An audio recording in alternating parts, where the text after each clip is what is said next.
Hello, everybody, and welcome to the 2020 recap 21 predictions video.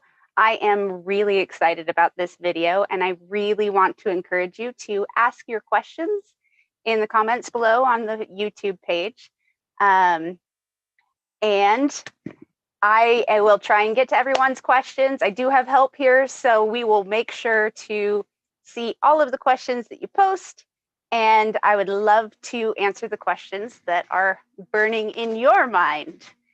All right, well, it has been a crazy year, to say the least.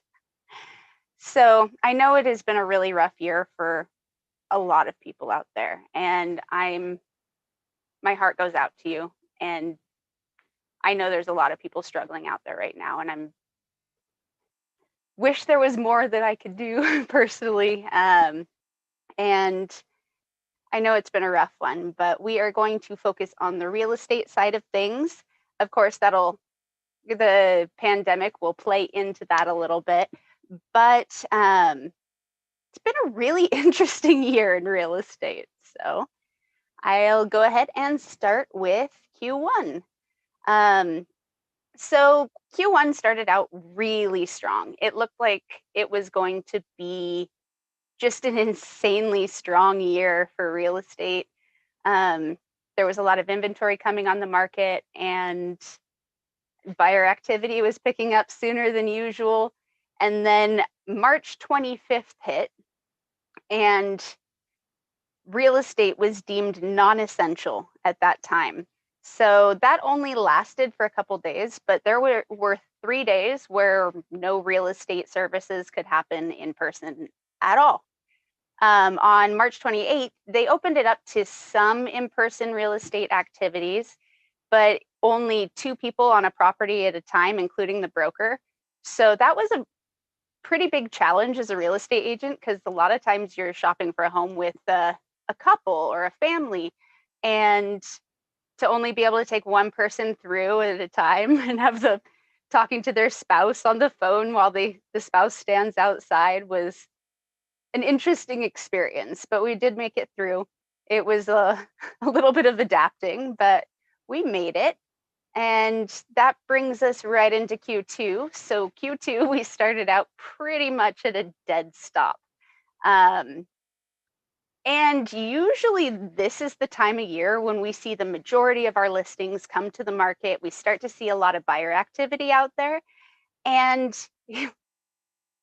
we were dead in the water. We couldn't do a whole lot, and the listings were just not coming to the market. Many sellers were very nervous about letting buyers come into their home and tour their home. So they postponed the sale of their home or decided to refinance instead, because the mortgage rates started to drop around this time. But there were way fewer listings, like 30 to 40% fewer this year than would normally be expected in other years. But the buyers in the spring were unsure as well. So there was, 30% fewer buyers in the market for that first bit of Q2. And so the market kind of plugged along. It didn't have a lot of activity happening, but the homes that were on the market were getting looked at and selling. But this is kind of when we started to see a lot of changes in the real estate market as far as how people were performing their duties as real estate agents. We really saw a lot of virtual tours come into play, and Matterport, which is a 3D virtual walkthrough program. Somebody comes and takes pictures, and on the computer you can kind of click through and walk through the house and look around. So these technologies really became popular. Before, a lot of virtual tours were reserved for out of town clients. So people who didn't live in the area that wanted to see the house, buy the house, and then move out. Virtual tours has been a thing for a while, but this has really come to the mainstream. It wasn't something we usually used for in-town clients before. And the MLS, Northwest MLS, actually added virtual tours to their database system. So before you could post when your open house was, but now you can post your virtual tours on there. So it's a lot easier to get that information to clients that are interested. And that was a really cool thing to see, was that change. Right around mid-May, they changed it till, excuse me, they changed it so that you could have 2 people on the property at a time in addition to the broker. So broker and 2 others, which made it a lot easier to navigate through showing homes. It really did. Just that one extra person made a huge difference. Mid-May also brought about our first record low mortgage rate of the year. So mortgage rates had been moving down since last year, but really picked up momentum around mid-May. So that brings us to Q3, Q4. For the purposes of this video, I'm going to talk about them together because honestly, it didn't, from my perspective, it really didn't feel like there was much of a difference between Q3 and Q4, which is pretty unusual.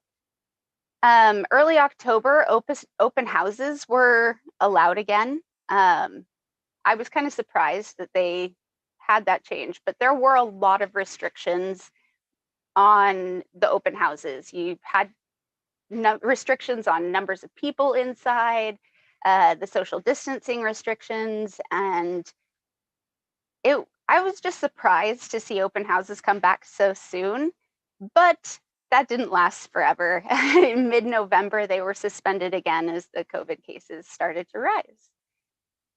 And that is our current shutdown that is extended now till January. And so overall, the spring had a very low inventory and very low market activity. Get my screen shared here. So you can see these are new resale listings coming to the market. The red line is 2020. And you can see compared to the previous 3 years, we generally follow this trend of going up in the spring and summer and then gradually reducing the number of new listings that are coming to the market. But we had this huge stop of inventory coming to the market right in April, end of March, beginning of May, April, and really didn't catch up until July. So that was kind of interesting to see. I was surprised how quickly this caught up. I had predicted that it was going to take a lot longer to meet up with this line, but we were there by the July. Ooh. And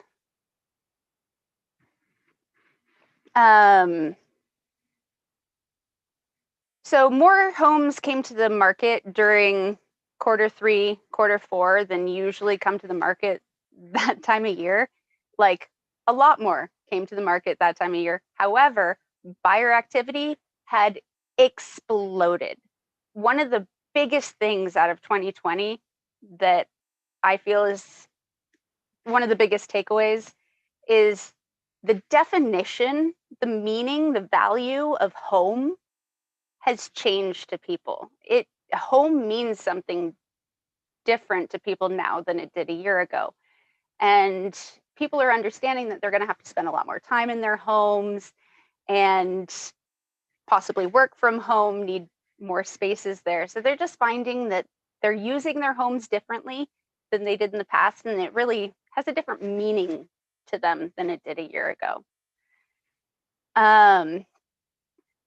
So there was way more activity in Q3 and Q4 than we would expect to see this time of year.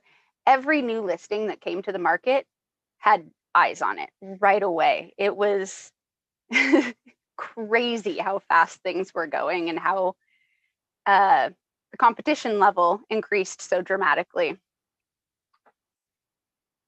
But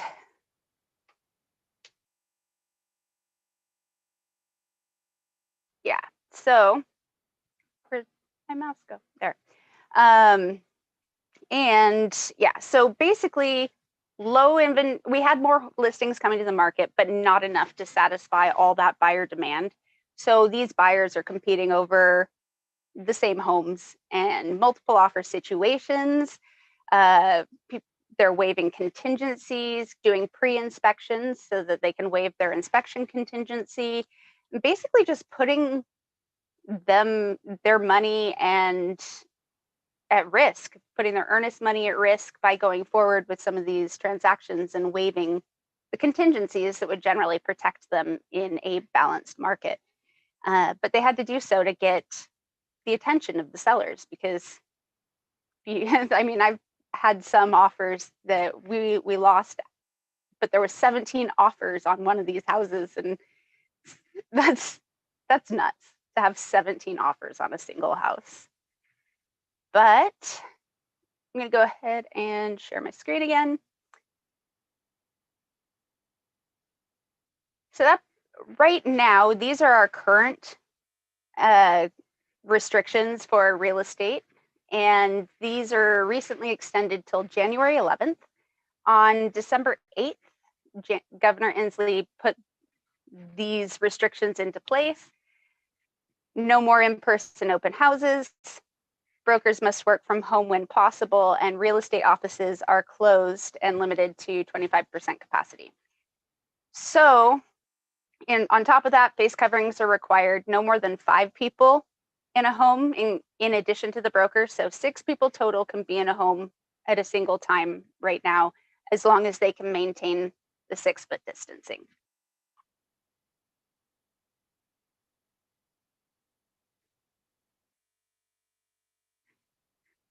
So this is a look at the buyer activity for 2020 compared to 2019. The dark line is 2019, the orange line is 2020. And you can see how far we dipped down on our showings at the end of March, beginning of April, because they weren't allowed to go into homes. So I should mention that these are showing statistics for all of North America. So it's not quite as localized as our rules were, but you can certainly see this huge dip where pretty much no one was looking at houses. And then the rest, right about the end of May, 2020 overtook the showing traffic of 2019 and has remained above the entire time until about last week, which with Christmas and all the holidays that are going on, generally we expect to see fewer showings during those times. So this is a look at the inventory and home prices since 2010.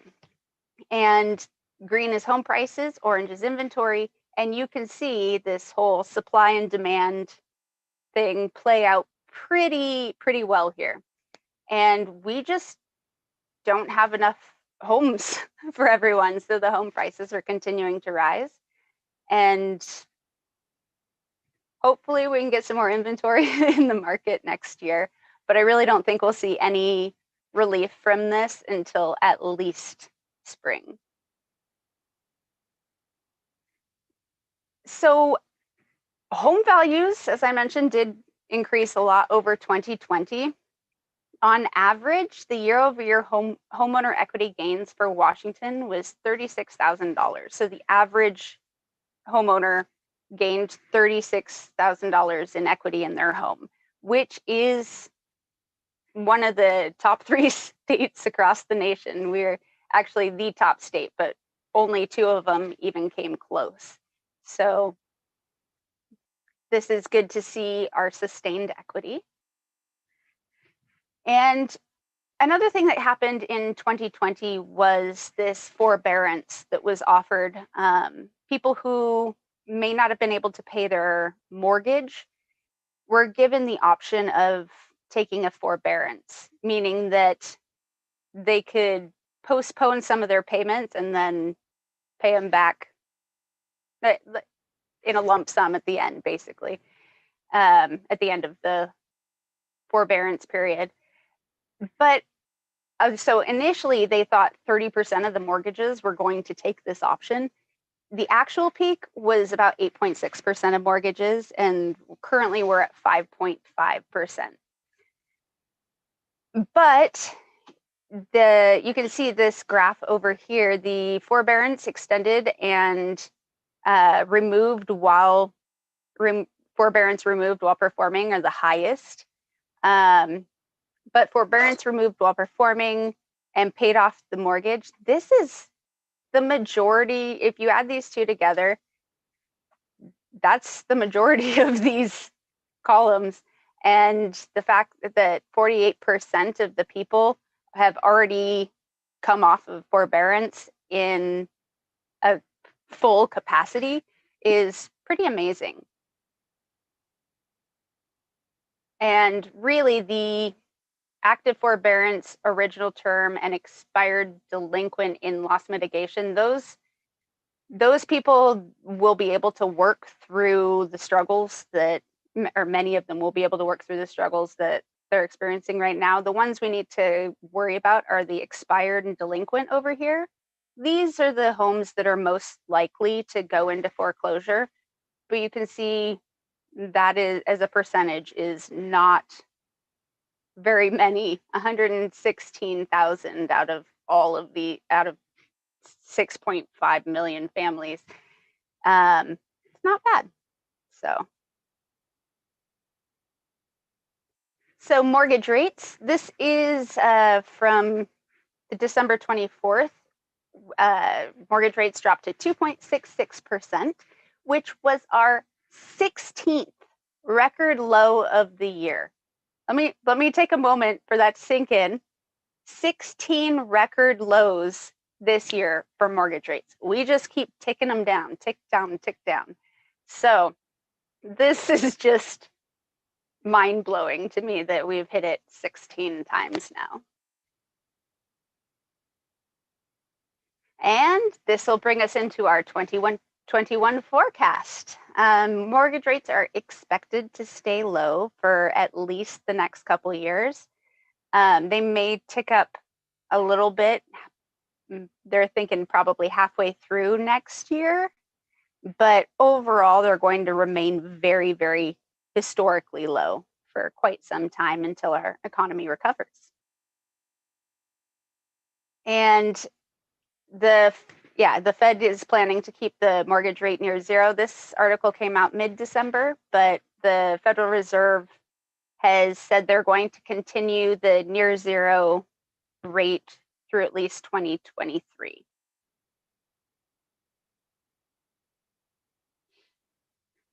And for home sales, everybody except Freddie Mac thinks that the number of home sales will go up next year.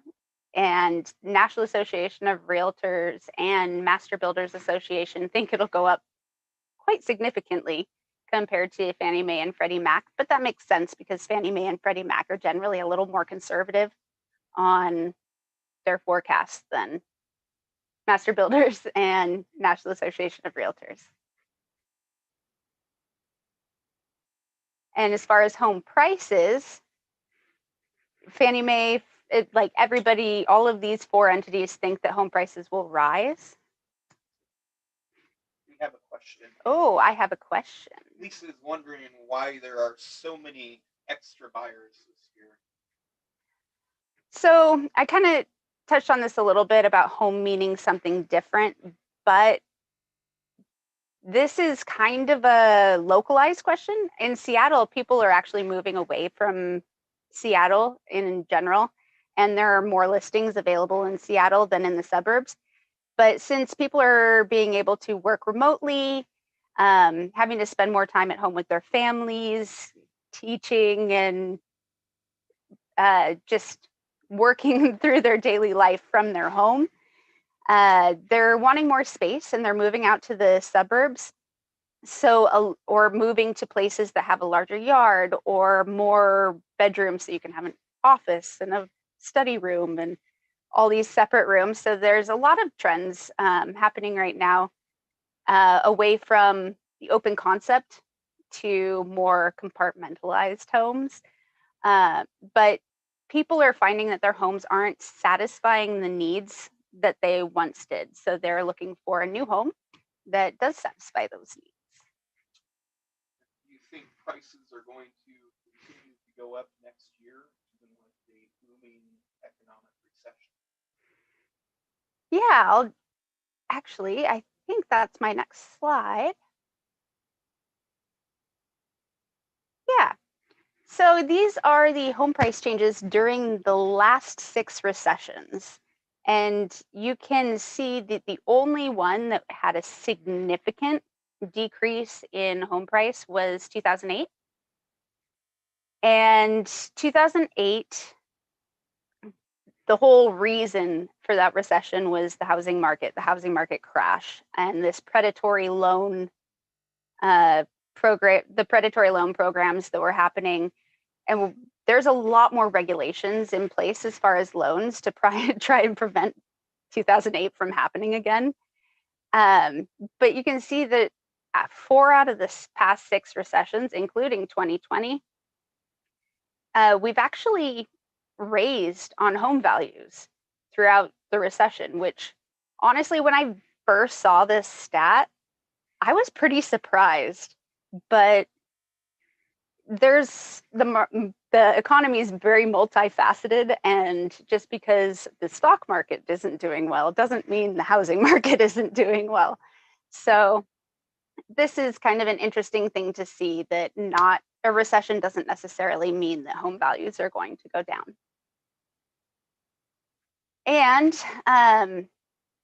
this kind of compares the 2005, 6, 7 market to what's happening now. Our annual home price appreciation leading up to 2008, there was a 12, 13% appreciation. We're just not seeing those numbers right now. We're seeing 5, 6% appreciation on that. And months of inventory, you can see that 2010, we got into the buyer's market. We're way back in the seller's market again. And total home equity cashed out by refinance in billions. Right back then, $824 billion had been taken out of homes in the US. Now we only have 247 billion that people have taken out for home equity lines of credit, and they're generally buying things that are appreciating assets like homes, or sending their kids to school if they're taking money out of their home to do that. They're not buying boats and jet skis and vacations like they did back in 2007. Luckily, we as a group have learned a little bit of how to manage our money better as a society. But I know that we're not headed for a crash, because this last stat here, 58.7% of all homes in America have at least 60% equity in their home. And 42.1% own their homes free and clear. So 42.1% literally cannot default on their mortgage because their mortgage is paid off. And the people who have at least 60% equity in their home, if they get in a financial situation where they can't afford to pay their mortgage anymore, there's a really good chance that they will be able to sell that home and move to something smaller or further out, more affordable, and still keep the security of having their home.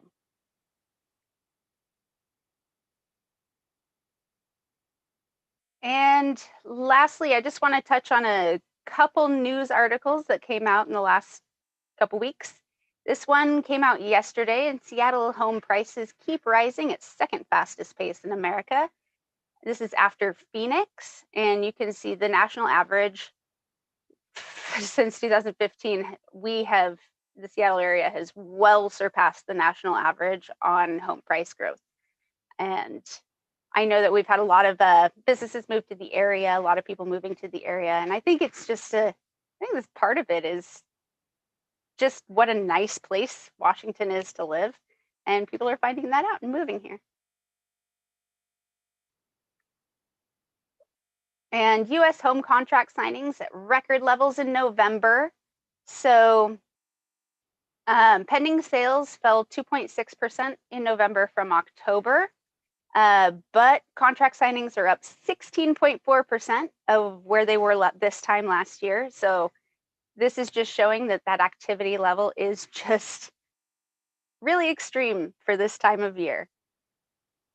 And lastly, this is my personal favorite article that I am covering today because I have a personal tie to it. Spanaway tops the list of toughest places in the US to buy a home.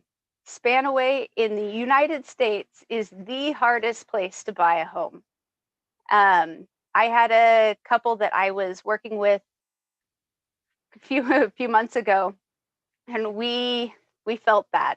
We lost out on a few offers and just kept having to go try again and put ourselves back in there.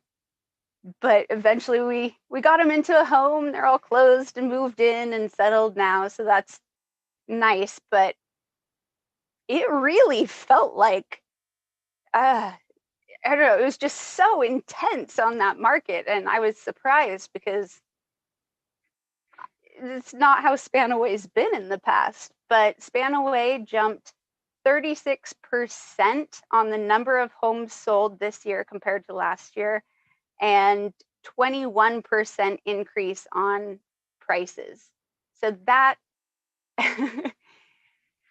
it was a really quick change for the Spanaway market. And 6 of the top 10 homes for the toughest places to buy a home are in Washington. So we just need listings, and that'll help everybody out quite a bit. Stop my share here. Did we have any more questions? Well, I have a question. Do you think we're going to see more listings as, the pandemic slows down and vaccines are more available? Do you think there were people that were kind of holding out on selling their homes due to the pandemic? Yeah, I certainly do. There's a lot of uncertainty about the future, and people tend to not make large life decisions when there's a lot of uncertainty about the future. And moving can be a large life decision. So as we move forward, I think we won't see a huge increase in inventory until at least spring of 2021. And even then, I think it's going to be a little bit slow getting those on the market. I think by summer, we will have maybe a little bit of relief for buyers, and hopefully not as many multiple offer situations for them to fight through by late summer next year, but we'll have to wait and see on that one. All right. All right. Well, I don't think I have any more questions. So thank you so much for joining me. If you stayed till the end, I really appreciate it. Make sure you hit that subscribe button so you see my videos in the future. And leave a comment below, shoot me a message. I'm happy to answer any questions, even if you think of them later. So feel free to reach out. I'm here to help. Thank you so much for joining me. I hope you had a happy and healthy 2020, as happy and healthy as possible. And that 2021 will bring just the most amazing things to all of you. I have high hopes for next year and want to wish you a very, very happy new year. Thank you for joining me. See you next year.